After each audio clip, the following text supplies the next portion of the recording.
maybe we should go ahead and get started then. Yeah. Hello, everybody. So glad that you're here.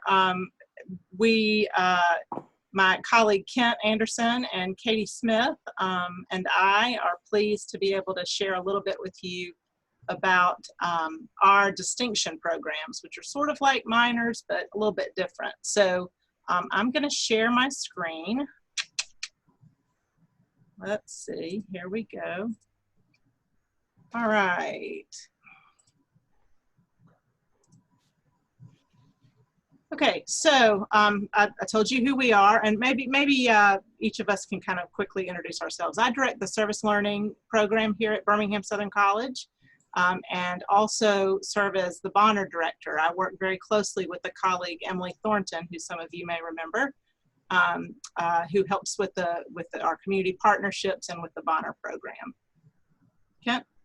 I'm in the, we're all actually together in the same unit. So we're in the Institute for Leadership, Experiential Learning, and Civic Engagement, and I direct the leadership programs in that unit, sort of in that program. And Katy? And I work with students on internships and mentorships. So I work with employers, with faculty to develop those opportunities, and then with students to help connect them to opportunities. Great. And so we wanted to share about these. Yes, ma'am. Amy. I just have a quick question, because this is always so intriguing to me. So are y'all all under student affairs, or do you all live under the same VP, or how does that work? We are in academic affairs, actually. Our institute is sort of everything experiential learning. So academic program, but not in the traditional classroom. Is that fair, guys? We also have a January term, and the director of that is in our office. We also have international study abroad. That's in our office.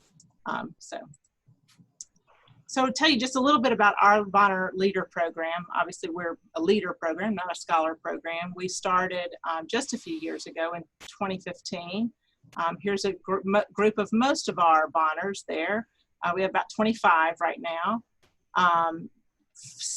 5 to 8 in each class, depending on the year. Our second class of seniors just graduated, so we've graduated, I guess, 11 total. And we have kind of developed over just the past couple of years, articulated these outcomes for the program. We want to be sure that each of our Bonners is contributing to the Bonner Leader community, but also the BSC campus community. We certainly want them to be engaged with and collaborating with the community partner. And hopefully that sort of multi-year connection to a partner, but sometimes it changes. And then also we want for them to be able to intentionally integrate their work in the community with their academic journey. And that's really sort of where these distinction programs come in. That's how we try to accomplish that. I want to tell you just briefly about 2 of our graduates, just to give you I think it's always nice to see sort of your theory in action and sort of in the flesh. And so Lindsay Giglio is a 2020 graduate of BSC. She majored in Spanish for the workplace, minored in business administration, and achieved the distinction in leadership studies. She worked with these different organizations. She coached a soccer team. She worked with Greater Birmingham Ministries on some voter education programs, and using her Spanish, worked with a law firm that is connected to the Hispanic Interest Coalition of Alabama, translating legal documents for the past year or so. She's been doing that. She did an internship that Katy will talk a little bit more about as part of her distinction program, and also her Capstone project was about the BSC Bonner community. She gave us some really valuable feedback about sort of how we're structured and what we could do to improve. So I'm giving you a little hint about sort of what's involved in those distinction programs. We'll talk a little bit more about that in a minute. She is at home in Columbus, Georgia right now, and was hoping to get a job in Birmingham, but because of the kind of situation we're in, she's decided to pursue a fifth-year MBA program at Columbus State University, trying to use her time wisely and do that from home. So that's what's next for Lindsay. Robyn Gulley is another one of our graduates this year. Robyn grew up here in Birmingham, went to the Birmingham City Schools, came to Birmingham-Southern, majored in political science, and minored in human rights and conflict studies. Also earned the distinction in leadership studies. She actually was very involved with both the Birmingham Education Foundation and STARE, a reading program, in high school. And she was able to continue those relationships once she came to Birmingham-Southern. Interestingly, Robyn is the one Bonner that didn't begin as a first-year student. Somehow we missed her.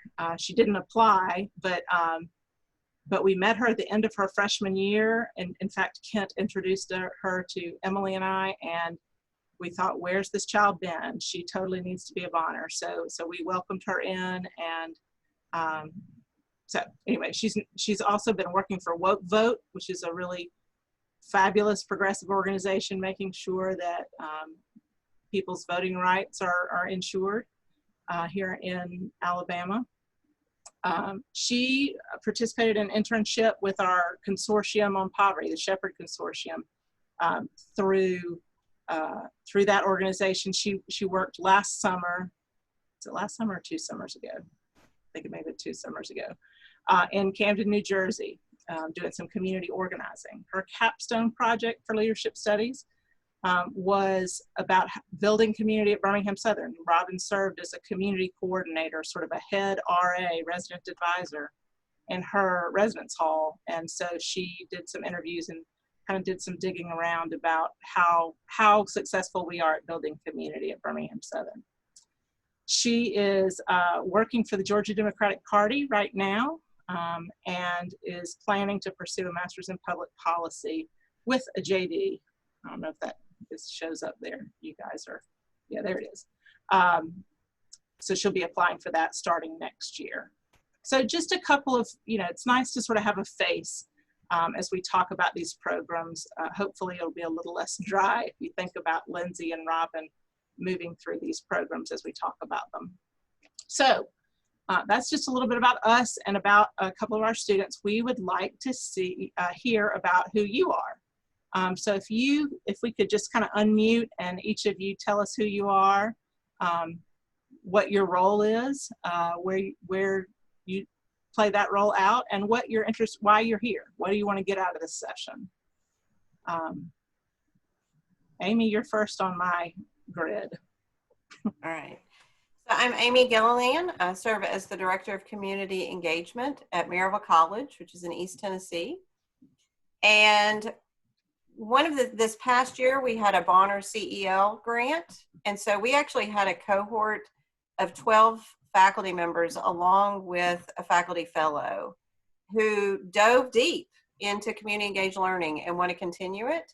And so when I'm in my 6th year, when I first got there, a lot of our engagement really was happening co-curricularly, but we've really worked towards having more academic pathways. Behavioral science is actually redoing their entire major to incorporate more of this in.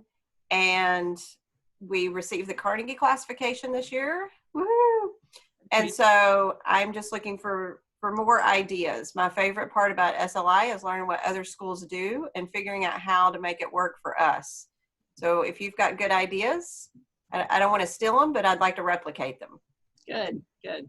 I think that's smart. We should steal from one another. Dave? Thank you. Yeah, this is great. Dave Roncolato, Allegheny College. I coordinate civic engagement. I also am a part of a community and justice studies academic program where I get to teach. I do the intro courses. Some, usually is what I do, or independent studies if students need it. And, so I'm very interested in the connecting of the Bonner work, the co-curricular Bonner work with academic and how different schools are doing that. So I was eager to hear how that's going for all of you. Great, thank you. I'm worried that I will mispronounce this. Gilo? Gilo, sorry. Welcome. Thank you. Gilo Tisdale. I'm a staff member at Spelman College. I'm the director of our Office of Civic Engagement at Spelman College. And I'm just hoping to learn more about the work that you all have been doing and, picking those things that might be applicable in your experience and experience of other folks in the session to the work that we're doing. Sure. Great. Ariana? Yes, hi. My name is Ariana. I am the coordinator of Civic Engagement and Experiential Learning with Middlesex County College in Edison, New Jersey. There's a lot going on in my house right now, so sorry if it's loud. But so my department was established last year, the Department of Civic Engagement and Community Partnerships, sort of with the establishment of a service learning program, which is the other half of what I oversee. So we're really at the college trying to formalize our civic engagement. And yeah, I'm here for just ideas to sort of make that happen. Great, welcome. Thank you. Jessie? Hi, I'm Jessie Scott. I'm at DePaul University. I'm the director of our Civic Engagement Center. And yeah, just kind of echoing what some other folks have said, hoping to duplicate some structures that could be useful at our center in school. Sure, great. And Keisha? Hi, I'm Keisha Burton. I am the coordinator for the Bonner program at Lindsey Wilson College. This past year, my director initiated the CEL initiative at our school. And honestly, just like reading the description of this, I was pretty intrigued just to see about these different distinctions that you all have going on, and possibly, again, like echoing the same, getting ideas and seeing maybe what we could apply to our school as we continue to work to create a more cohesive structure for what service learning looks like on our campus. Yeah, that's great. Thank you so much. Welcome, everybody. Did I get oh, Arthur, please. Sorry. Hi, everyone. I'm Arthur, work at the Bonner Foundation, and just here to just listen. Haven't had a chance to visit Birmingham-Southern yet, so just want to get to know more about the program and the work you are doing, as well as the work the students have been doing to challenge you all to continue on the path, as well as integrate some of the work they're doing in the community with their with their classwork. Great, thank you. And Arthur is Arthur's here because he has to be here, right? He has to help us when we fall apart. So I actually signed up for this session. So. Oh, good, good, good. Well, welcome. We really appreciate your help and all that you've done to get this conference off the ground. Great. So I'm glad you all are here. We have a lot to share with you, but want to make this as conversational as possible. So if you have something to ask or interject, please feel free. We will just kind of move on. Kent? Just a little bit about us, just as you're thinking about how this might transfer to your own institution. Birmingham-Southern is a residential liberal arts college. We have about 1,280 students, fairly small faculty ratio. Our classes are generally small. A large class on our campus would be 50 or 60 students. That would be a big class. My classes are usually 16 students tops, sometimes smaller than that. We're in the western area of Birmingham, Alabama. So we are sort of in an urban setting, very close to the city center. That makes it easy for us to sort of connect with a lot of our community partners. Some of them are really within minutes distance from campus. We've had tutoring programs, for example, that are right around the corner. Other relationships that are pretty close by. I was working as part of the leadership studies practicum before we left campus in the spring. I was working with an agency actually very close to my house, but on the other side of town, but still about a 5 or 10 minute drive from campus. So pretty easy to get there for students. We're private. There's 29 majors, 26 minors, and then we have these 4 distinction programs.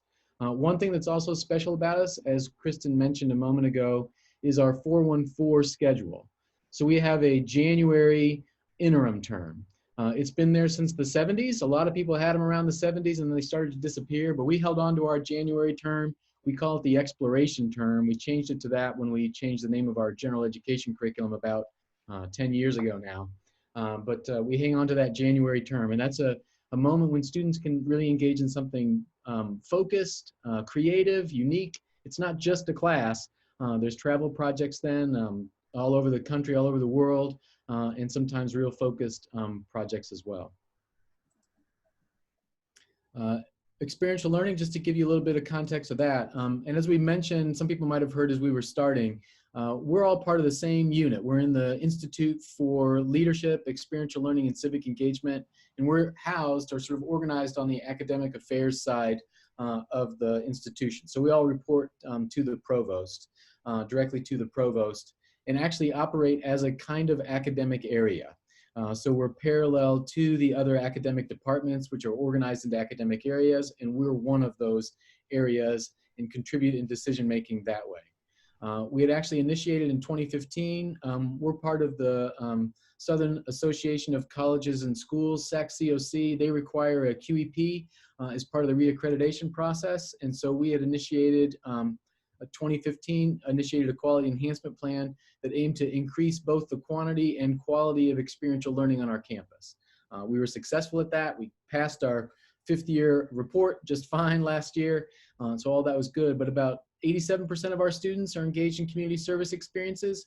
Now, those are not just ones out of our office. Some of those are through their fraternities or sororities or other organizations that they might be involved in.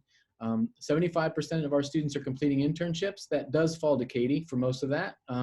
50 plus opportunities in collaborative research each year. That was part of our quality enhancement plan as well. So our students are working with faculty members over the summer, sometimes using the January term to do independent study, collaborative research, helping faculty with publications. And we have 60 plus countries with opportunities for study abroad.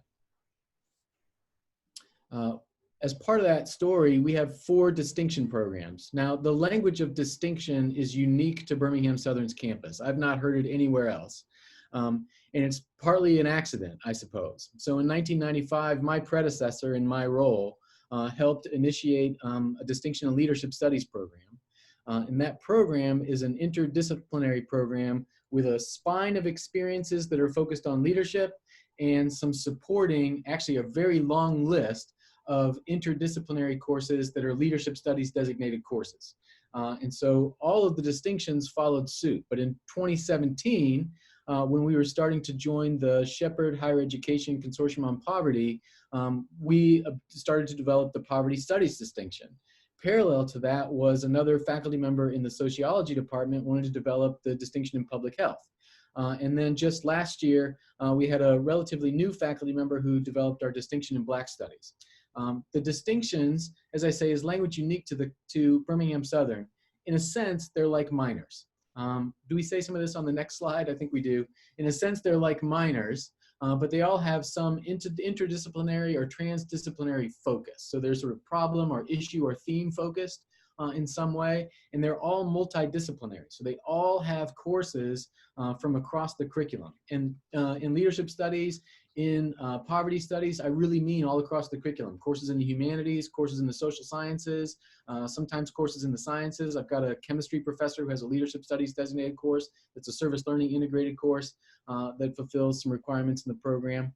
And they all have an intro piece, some introductory course that students start, lots of those cross or multidisciplinary pieces, some other experiential learning component. Now that varies depending on which distinction that you're in.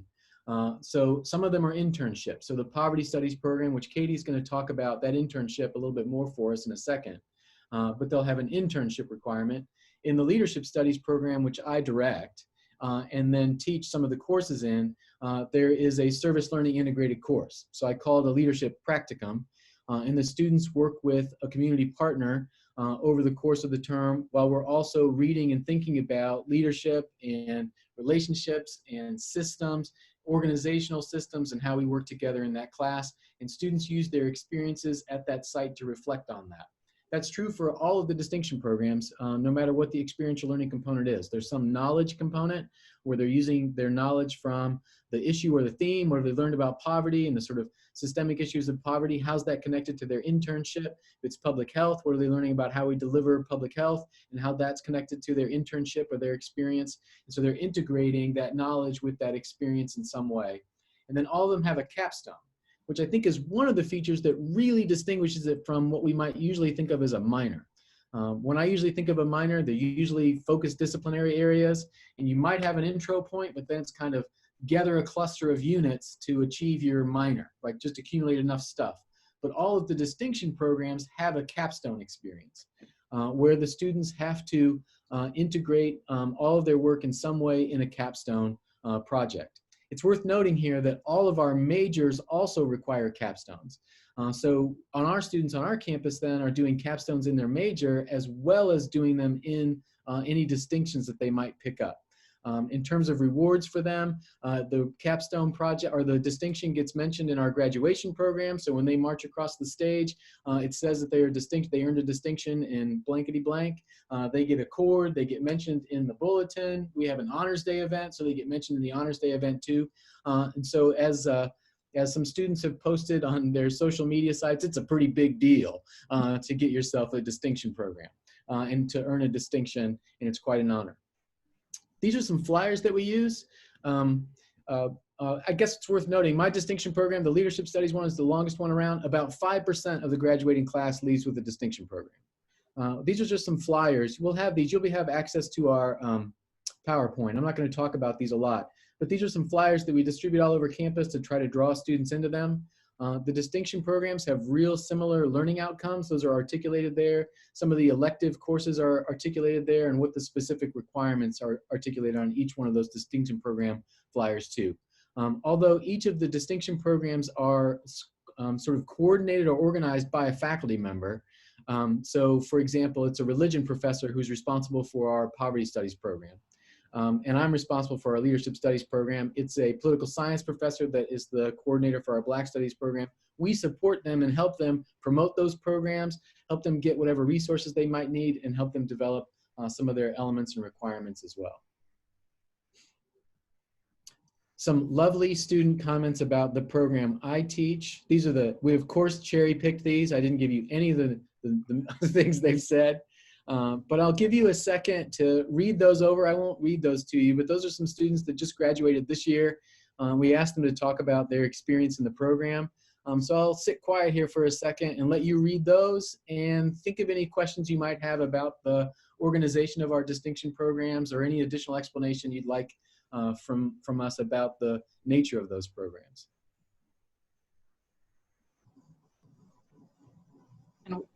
While you're reading, I'll just add, as Kent mentioned, the Leadership Studies program has been around the longest. It's been around since 1995. So when we began our Bonner program, that was the only one that was available. And so we sort of built into our Bonner program that all of our Bonners would pursue the distinction in leadership studies. That was the way in which we wanted to help them achieve that outcome of academic integration. Since then, we've had these 3 others developed. And to be perfectly honest, we struggle a little bit about whether we want to, let them choose a distinction, because part of the value of being in the same distinction is that they're in those classes together, and we can talk together about what they're learning about leadership and how it applies to community. But we're still kind of in that kind of, odd place of trying to help students, through one of these, make those connections. Yeah.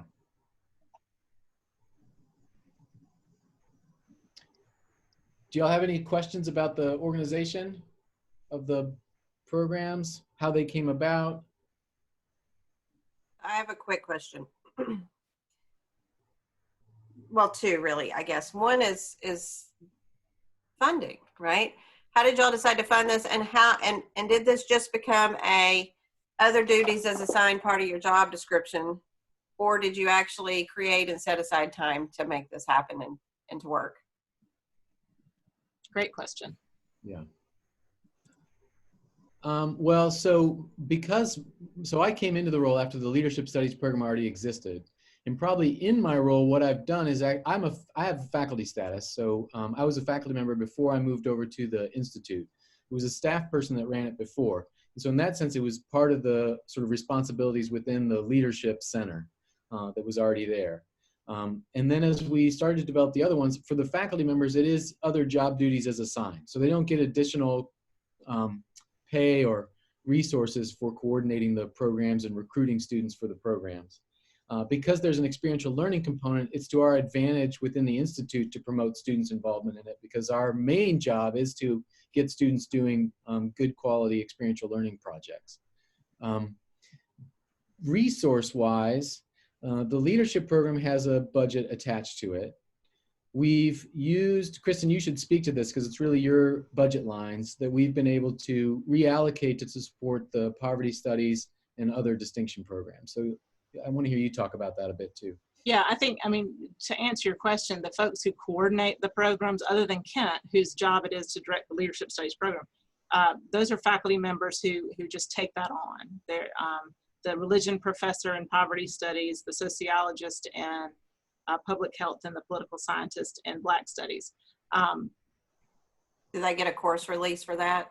They don't. I honestly, I think if we were in a different place as an institution, they might, but we just don't have that room right now, and everybody gets that. I will say that the interdisciplinary nature of the programs has ensured, has really been a nice invitation for collaboration across the faculty.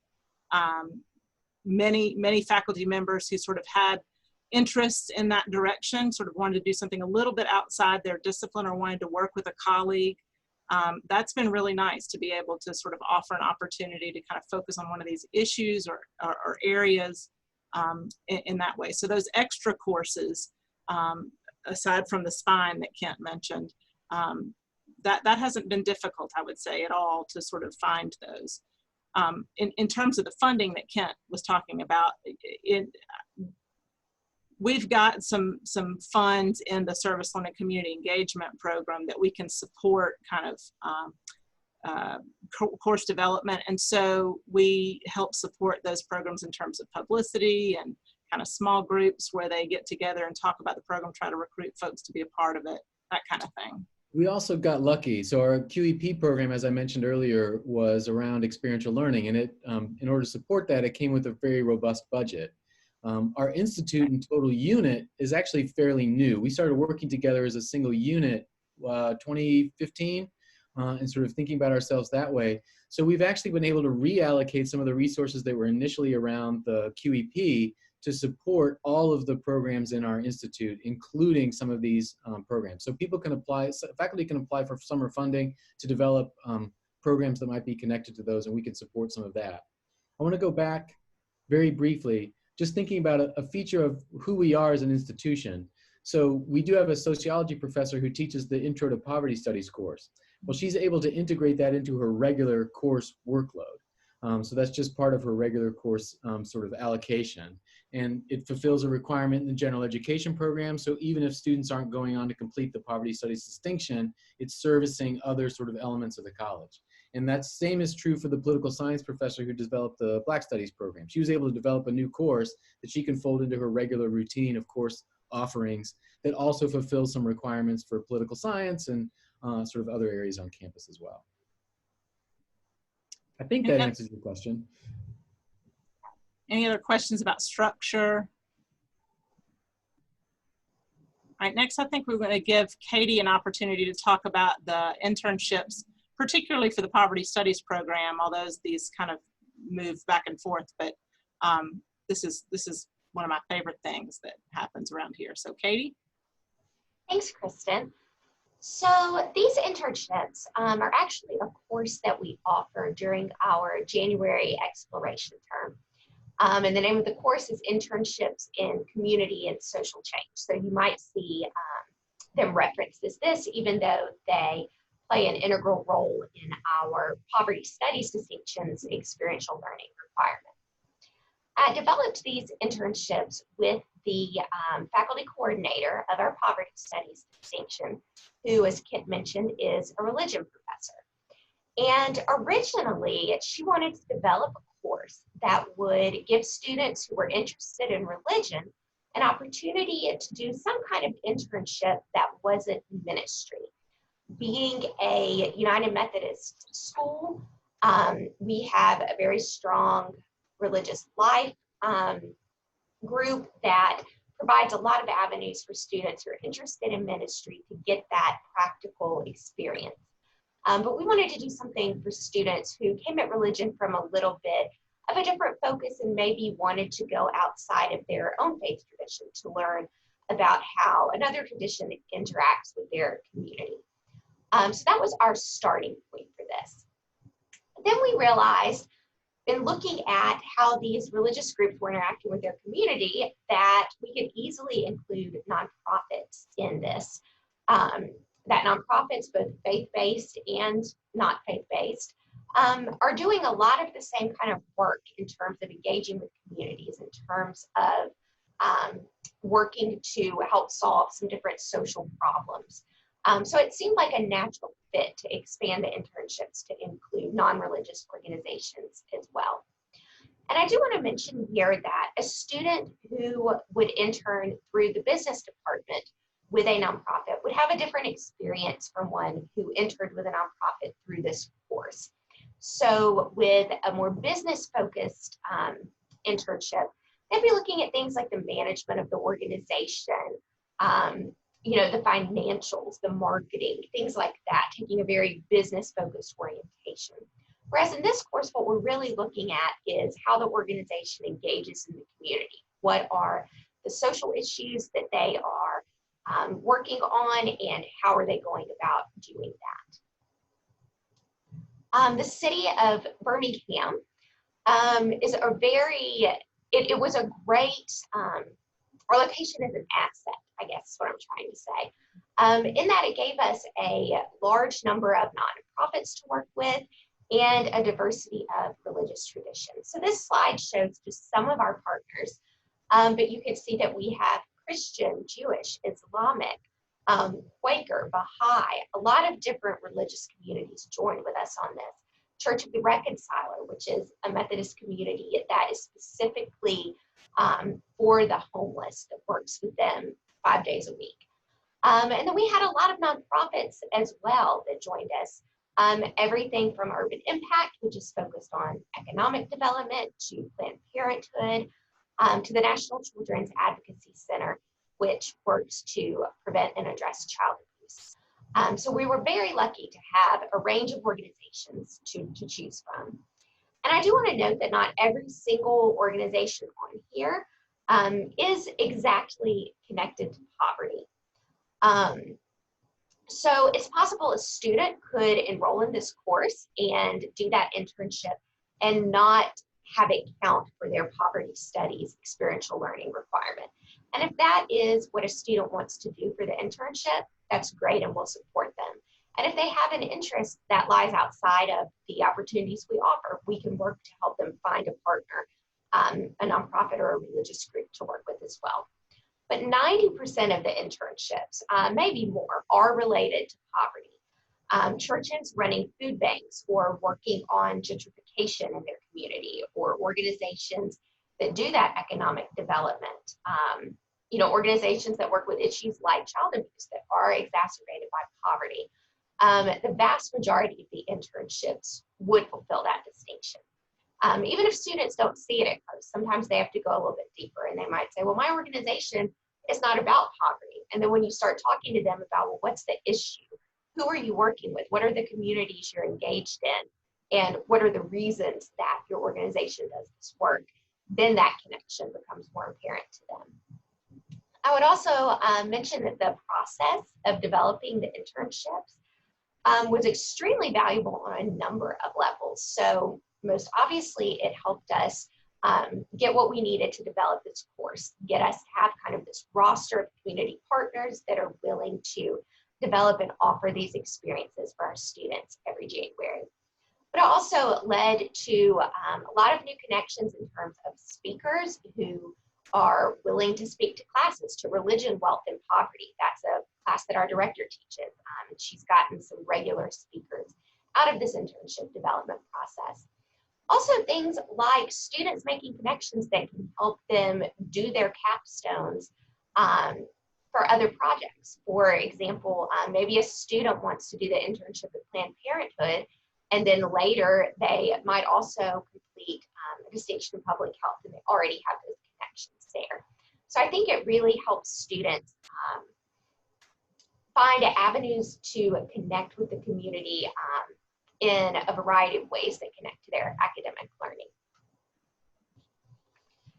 The class draws from students, obviously, who are interested in distinction and poverty studies, also draws a lot of religion majors, sociology majors, and students who are just interested in service and in nonprofit work. So a lot of students are community-minded, and they see the January term as a chance for them to really focus in and do some kind of that work. So there might be a variety of reasons students would come to this course, but it is a gateway course for the distinction in poverty studies, because students, they get hooked. They have a great experience. They do a lot of good thinking and good learning. And then they think, well, I've already completed this requirement, so let me go on and fulfill the distinction. And having this as part of our January term actually helps a lot of students to complete the distinction who might not otherwise be able to. So in January, that course, all of your housing, that's part of normal tuition. So there's no additional cost to a student for doing this, whereas if they did it in the summer, they'd have to pay that tuition for that course. It frees up the summer for students to take other classes, or if they need to work a paying full-time job, they can do that. But it also allows students to continue working with their organization through the spring. And we have had several students who either will continue working on the same project or with the same organization, but on a different project. So it kind of helps to foster that long-term continuity of service as well. Students who complete the course engage in their learning on a variety of levels. So for example, and they're listed on the slide, but most basically they'll think about the work of the organization. So what are they doing? Why? Who do they serve? How do they serve? How do they get their funding? How do they fit into the overall nonprofit and religious community in Birmingham, which is very strong and very active? Students will look at the structure of the organization. Is it well run? Is it short on resources? What are the challenges perhaps of being a small shop or being underfunded? Or do they have so many programs that it becomes a little bit unwieldy, and maybe they might be a little better focusing in a bit more of a narrow way? So what is working and what is not working from an organizational perspective? Students will learn about the issues being addressed by their organization. And then they'll start thinking about how it connects to academic knowledge and what they learn in other classes. So how does this internship connect to other coursework? Does it support or challenge their ideas and the conclusions that they've drawn from other courses? What questions does it raise? What insights can they get? And what future lines of inquiry does it address? Maybe for their poverty studies capstone, or maybe in terms of choices of other classes that they want to take to help go a little bit deeper into the work and into this issue. They will also learn about themselves. So we want students to not just learn about their nonprofit, about the social issue that they're addressing, but also think about what does this mean for them in terms of their future. So what does this internship reveal about them, about their likes and dislikes, about their preferences in terms of working style or work environment? What strengths and weaknesses did the internship help uncover? How can the work connect with students' values, and what career paths might this suggest for them? Or what professional development might it suggest? Maybe it highlights some areas that they learn, you know, I really need to get stronger in this area, or I want to build this skill. So we want them to reflect on those things as well. And then finally, we want them to consider the implications for future civic engagement. So thinking about the public interest and what they learn about issues of power and politics. Thinking about ethical considerations of the organization's work. You know, looking at that from a variety of angles and kind of stepping back a little bit and taking a critical or an evaluative eye to the work rather than just accepting it as something that's good or beneficial or the best way to address an issue. And then thinking about, okay, so after having done this, what's next for the student in terms of poverty work or in terms of service during their college career and beyond? So they'll do a variety of reflections, both written and as a group to address all of these different issues. And then we have a variety of ways that we encourage them to present this learning to our campus. We have a poster expo, students do honors day presentations, and we encourage them to submit personal essays to our Journal of Leadership and Service.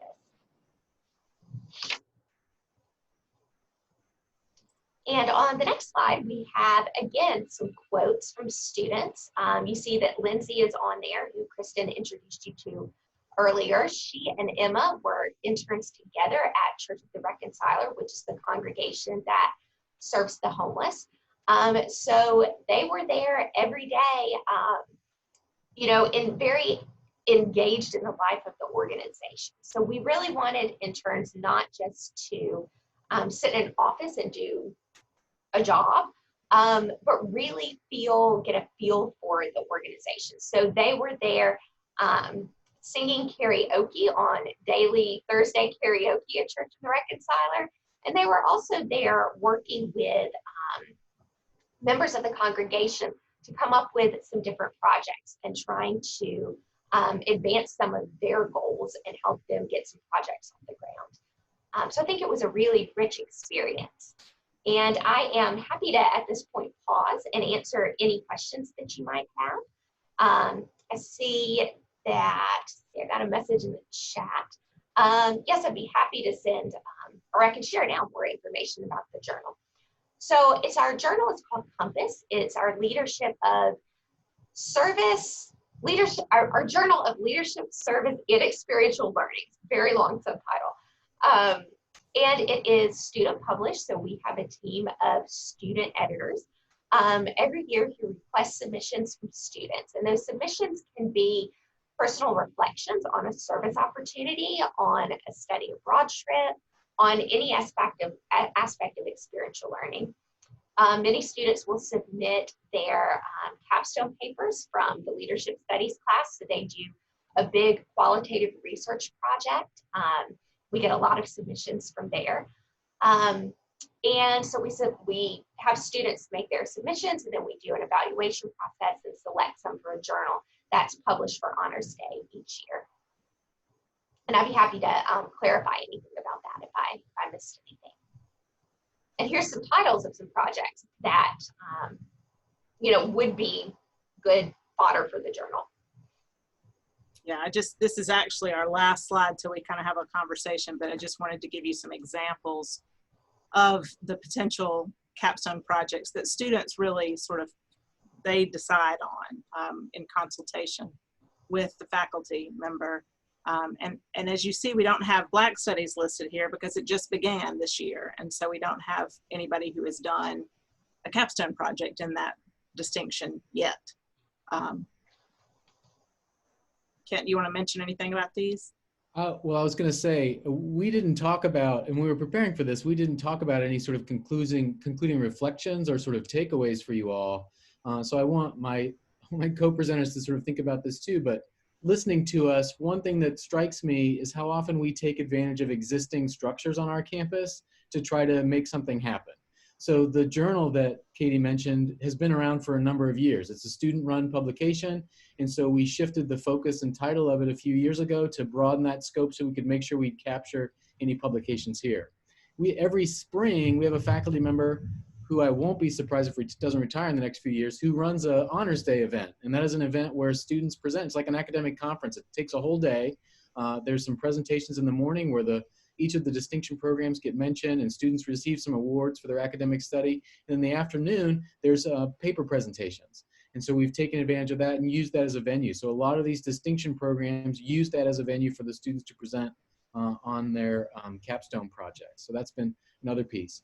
Parallel to that, the Krulak Institute, the institute that we're a part of, as Katy mentioned, developed the poster presentation to capture summer experiential learning events and experiential learning opportunities of students who completed the previous spring.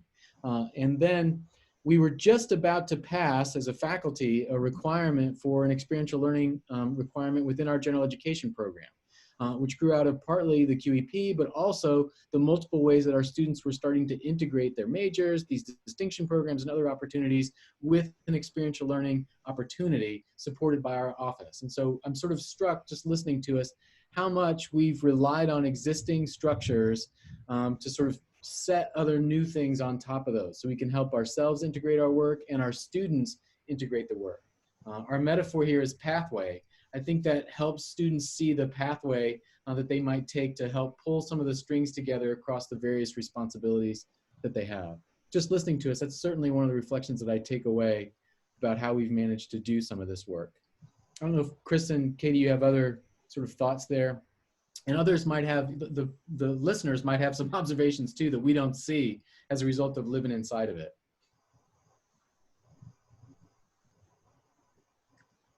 Yeah, I think as I was thinking about all this and trying to put it together in a way that would be useful to share with you all, I always think, you know, obviously each institution is unique and has its own culture and sort of its own traditions. And so, you know, how a pathway emerges at your institution is obviously going to be, you know, within that culture, right? And certainly that's true here at Birmingham-Southern.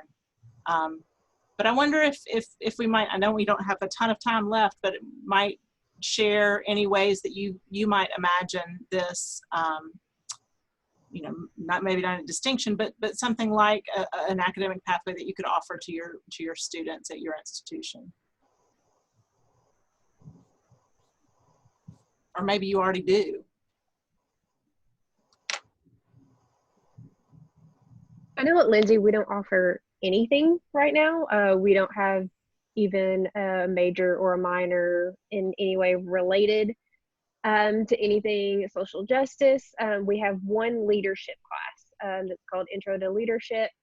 And all of the Bonners do take that class, and then there's a few extra students that end up in it as well.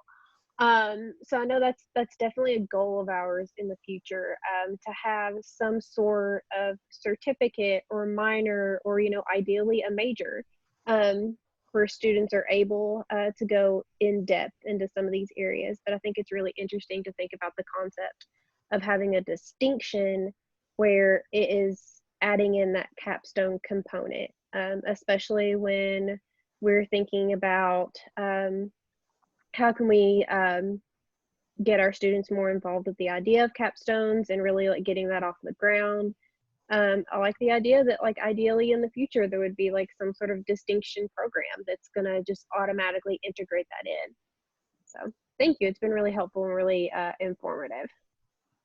I just had really a question. I mean, do all of the Bonners, do they have to be in one of these distinction programs, or is it one specific one that they have to be in?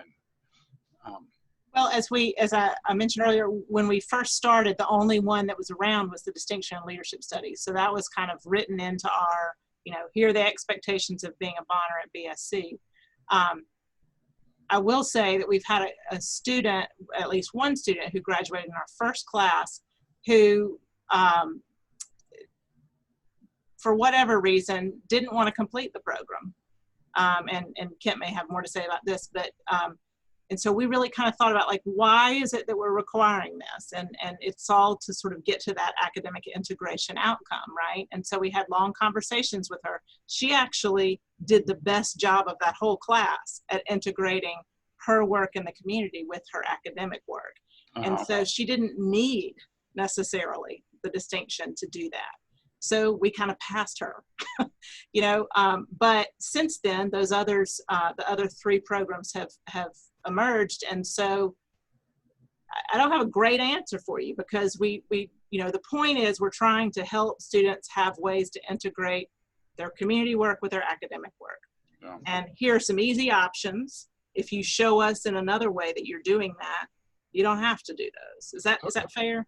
Yeah, so you might imagine one of your bonders being the Black Studies distinction as their integration moving forward. Yeah. Right. Well, I mean, and just the sense that is really encouraging, because, you know, you're a newer Bonner program with an older academic integration That's right. component, which is just remarkable. I mean, so, you know, when a lot of the schools were beginning Bonner programs, there wasn't that level of institutional commitment to engagement, to service, to the academic side of things. And so it's kind of nice to know that you can build in that connection and bake it in from the get-go with a younger Bonner program with Right. stronger academic connections that have been there a long time. I will say that